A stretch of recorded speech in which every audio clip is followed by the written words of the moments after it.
বলতেছে মাগো মাগো মা মা কান্না দিছে নি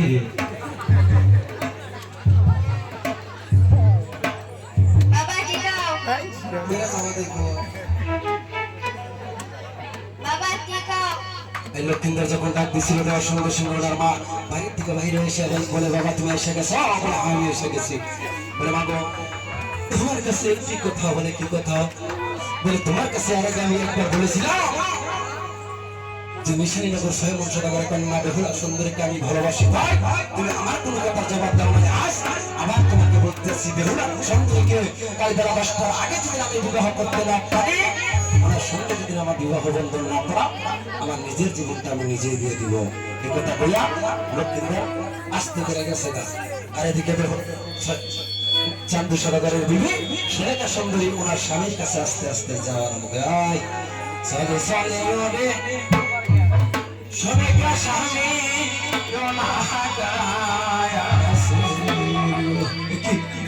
আমার সুন্দরী কি বলো আমার সন্তান নাকি বেহুলা ছাড়া বাঁচবে না আর বেহুলা ছাড়া যদি আমার সন্তান না বাঁচে এই সন্তান যদি না বাঁচে আমি এই দুনিয়া বাঁচা থেকে কি করবো সালে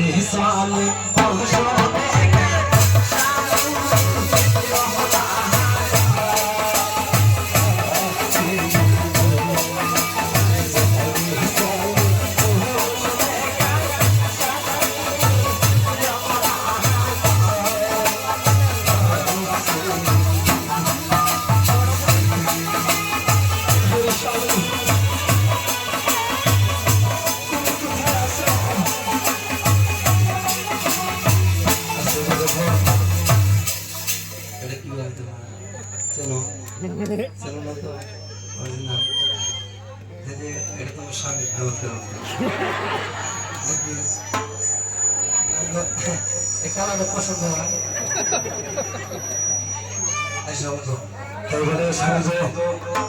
আমার কাছে একটি কথা আমি জিজ্ঞেস করতে চাই বলে কি কথা বলে আমার সন্তান বলেছে মিশালীনগর স্বয়ং সদাগরের কন্যা বেহুলা সুন্দরীকে ভালোবাসে বেহুলাকে যে বিবাহ করতে চায় আমার ছেলে নাকি বেহুলা ছাড়া বাঁচবে না আর আমার ছেলে যদি বেহুলা ছাড়া বাঁচবে না আমার ছেলে যদি দুনিয়া না বাঁচে আমি বা এই দুনিয়া বেঁচে থেকে কি করবো তাই দেখো এই কথা বলিয়া শুনে কাজতে করে রাখতে চলে গেছে আর আমার স্বামী বলতেছে কি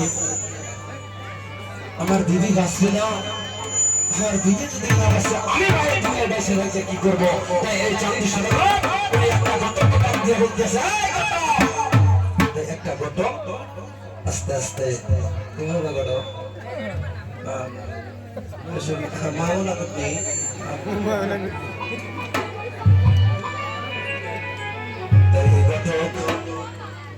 আস্তে আস্তে চাঁদি সদাগর এখানে এসে বসে আছে স্বামী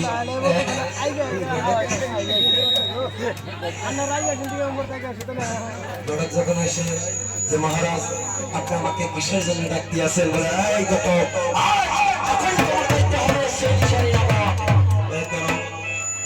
বলে হ্যাঁ আমার সন্তান লক্ষ্মীন্দর ওনার বিবাহের প্রস্তাব নিয়ে মিশালীনগর যেতে হবে বলে হ্যাঁ আমি যাইতে পারি আপনি আগে যতগুলা বিবাহের কাজ আমার বিয়ে করাইছেন 1000 করে টাকা দিছে আজকে 2000 টাকা দেওয়া লাগবে বলে ঠিক আছে তাই চান্দু সদাগর 2000 টাকা এনাকে দিয়ে দিল আস্তে আস্তে বিয়া বড় পুরো ভাগে তাইছে যাও তুমি বাবা তুমি বাবা যাও আরে ভগবান চলিয়া আস্তে বাবা বিয়া হলে করবা রাজনী বিয়া হলে করবা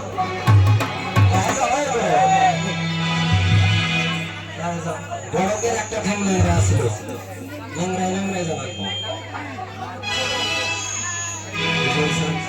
ভাগবত খিসাইলি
একবারে কাছতে করে 6 সদাগর বাড়িতে গেছিল যাওয়ার পর ওনার বাড়িতে যায় মহারাজকে যখন ডাক দিল সদাগর ব্যক্তি কোনো বাহিরে দিয়ে আইসা বলে কে তুমি?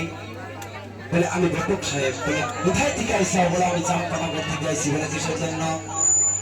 বলে আপনার বাড়িতে নাকি একটি কন্যা সন্তান আছে, তার নাম নাকি বহুলা সুন্দরী। বলে হ্যাঁ আছে। বলে তার বিবাহের প্রস্তাব নিয়ে। বলে কার সঙ্গে? বলে চান্দু সদাগরের সন্তান স্বর্ণের লক্ষ্মীন্দরের সঙ্গে। এই কথা যখন বলছিল এই ঘটক কথা ছয়মন সদাগর অনেক গালাগালি পাইরা ঘটককে পাঠিয়ে দিছিল, মেরে ঘটক এর আগে আমার 6টি মেয়েকে চান্দু সদাগরের সন্তানের সঙ্গে বিবাহ দিয়েছিলাম, তাই তাদের জন্য আজকে আমার 6টি মেয়ের ঘরে বিবাহ হয়ে অবশ্য আছে। আজকে আরো একটি চান্দু সদাগরের সন্তানের সঙ্গে আমার মা বেহুলাকে কিছুতে বিবাহ দিতে পারি না। এই কথা যখন বললো ঘটক ঘটা ছয়মন সদাগর ওনাকে বাড়ির থেকে গার ধাক্কা দিয়ে বাহির করে দিল। রাহে এই কথা শুনিয়া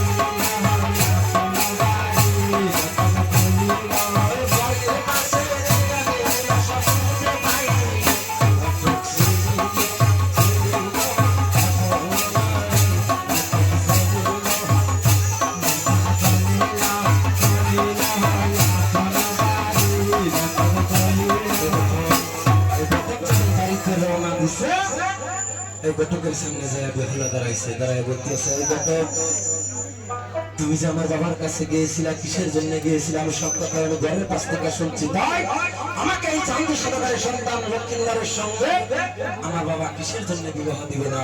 এই কথা তোমার এখনই আমার বাবার কাছ থেকে যাই না আসতে হবে। এই কথা শুনে ঘটক আবার আস্তে আস্তে উনি ওই ছয়মন সদাগরের কাছে যাওয়া আরম্ভ করে দিছে। এই কথা শুনে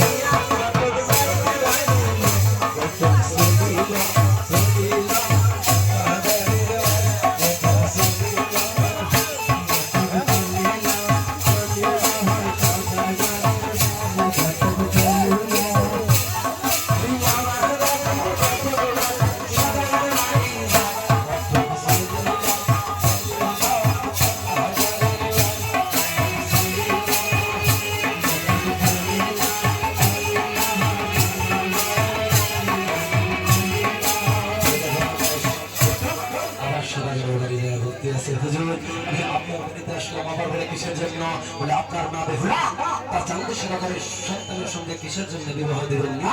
এই কথা আপনার এখনই বলতে হবে। এই ছয়মন সদাগর মনে মনে চিন্তা করে যে আমার বাড়িতে যে বাড়াবাড়ি আসতে আছে, তাই আমার দুইটা শর্ত আমি দিব, চান্দু সদাগর কোনোদিন পূরণ করতে পারবে না, আর আমার মা বেহুলাকে তিনি বিবাহ করতে পারবে না। বলে কত আমার মা বেহুলাকে বিবাহ দিতে পারে দুইটা শর্ত। বলে কি শর্ত? আমার বাড়ির ডান পাশে শালমান্দার একটা গাছ আছে, এই গাছ যদি চান্দু সদাগর খাঁটি দুধ দিয়ে তৈরি করে দিতে পারে আমার মা বেহুলাকে তার বাড়িতে বিবাহ দিব। বলে আর একটা কি শর্ত? বলে নিশানীনগরের দিকে চাম্পানগরের রাস্তা কয় মাসের রাস্তা বলে 6 মাসের রাস্তা। হ্যাঁ, এই 6 মাসের রাস্তা শান্ত সারা রাজদের সামনে দিয়ে তৈরি করে দিতে পারে। আমার মা বিপ্লবকে তার বাড়িতে বিবাহ দিব, তাছাড়া আমি বিবাহ দিব না। তাই বেটা মনে মনে চিন্তা করে এই সত্য দূরের কথা, শান্ত সারা বাড়ি চোদ্দ বংশ এই সত্য পূরণ করতে পারবেও না, আর মা বিহুলা তার পুত্রবধূর বউকে নিতেও পারবো না। এই কথা হইয়া দুটো চোখের পানিতে বুক বসাইয়া এই গঠনটাকে আস্তে আস্তে বাড়ি করে কাঙ্গার সময় চলে গিয়েছে। এই কাঙ্গার সময়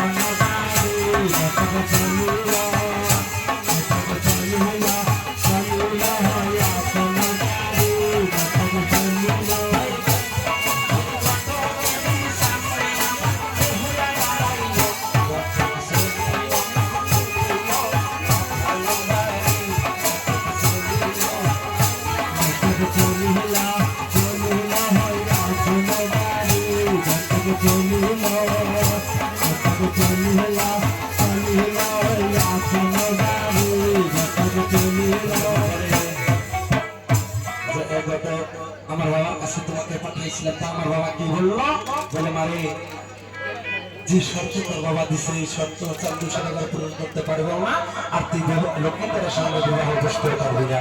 বলে কি শর্ত? বলে তোমার বাড়ির ডান পাশে নাকি একটা শালবন্ধার গাছ আছে, এই গাছটাকে তুই দুধ দিয়া তৈরি করে দিতে বলছে। বলে একটা কি শর্ত? বলে চাম্পানগরের থেকে নিশানীনগরের রাস্তা পায় স্বর্ণ দিয়ে গড়াই দিতে বলছে, তাহলে বিবাহ দিব, তাছাড়া দিব না। এই বেহুলার হাতে সাধু বাবা দেওয়া একটা ফল ছিল, 2টি ফল ছিল। সাধু বাবা দেওয়া বলছিল যে মা বেহুলা এই ফলটা নিয়ে তুমি যখন যাচাই ব্যথাই বাবা, যখন যা করতেছে এই ব্যথাই করতে পারবা। এই বেহুলার সময় এসে গেছে, এই ঘটককে দিল দিয়ে হতেছে এই ঘটক, এই ফলটা তুমি পিছনে নিয়ে আস্তে আস্তে তুমি বাড়িতে চলে যাবা। যতক্ষণ পর্যন্ত তুমি বাড়ি পাইবা না, পিছনে ছায়া দেখতে পারবে না। বাড়িতে যাই দেখবা সামনে দিয়ে রাস্তা হয়ে গেছে, এদিকে খাটে দুধ দিয়া শালবন্ধার গাছটা তৈরি করার দায়িত্ব আমার। যাও কাছে নিয়ে একটা করে নিতে চলে চলে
এদিকে সামনে দিয়ে রাস্তা যখন হয়ে গেল, ওদিকে উনি খাটি দুধ দিয়া শালবন্ধার কাঠ তৈরি করে দিছে। আমি বিয়া বেলে বিয়া তারপরে তোমার বিয়া এসে তোর দেখলাম নাড়ি ছিল এসো। হ্যাঁ বেলে বেলে হ্যালো তোমার বিয়া বাজারে যাবো, তোমার বিয়ের কেনাকাটা মানে খরচ করবার দিকে বুঝছো।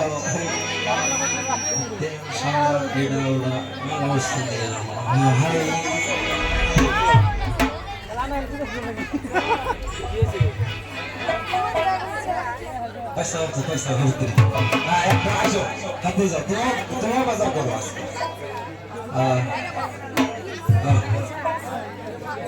রাতে কাটিলা হাসোটা হাতে ভুলাইলা হাতে কাঁচা বাঁশের চাল